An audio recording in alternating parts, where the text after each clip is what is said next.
El Ayuntamiento de Tafalla presentó ayer la programación del 28º Día del Euskera en Tafalla, que no se celebrará en una sola jornada, sino que abarcará prácticamente todo el mes. Las actividades están enmarcadas en Euskaraldia, un ejercicio social para activar el uso de esta lengua del euskera que se desarrollará en todo Euskal Herria. Bajo el lema Euskararen Udaberria, la primavera del euskera, la Comisión de Euskera del Ayuntamiento de Tafalla ha organizado diversas actividades que se desarrollarán a lo largo del mes. En el ámbito literario, el protagonismo recaerá en el exitoso libro Miñan de Amex Arzayus, tanto con una charla con el autor el día 5, con la representación de la obra de teatro el día 9.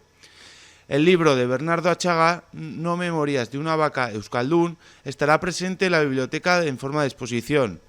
Los niños y niñas también tendrán su lugar con el aula de escape que se celebrará en la ludoteca el día 21 o el Oserri Kirolak que se celebrarán al día siguiente en el Parque de Lereta.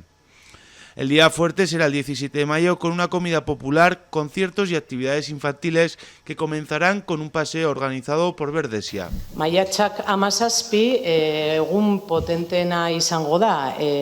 Hasiko gara Pinareretako txango batekin eta txango gidatu batekin ibilbide bat Berdesiak antolatu duena. Del 15 al 25 de mayo, además, se celebrará la cuarta edición de Euskaraldia, que tendrá su propia presentación en Tafalla.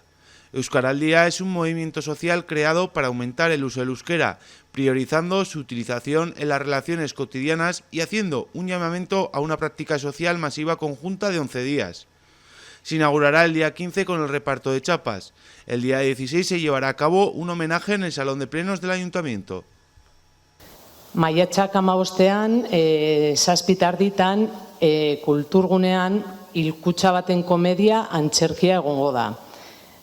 Jarraian, Euskaraldiari hasiera emango zaio, ahobizi eta belarri prest txapen banaketekin. Maiatzak 16, hemen pleno aretoan urtero bezala udalak omenaldi bat egiten dio eragile, pertsona edo euskararen alde lan egiten duen norbaiti. Aurten agerraldiri emango zaio.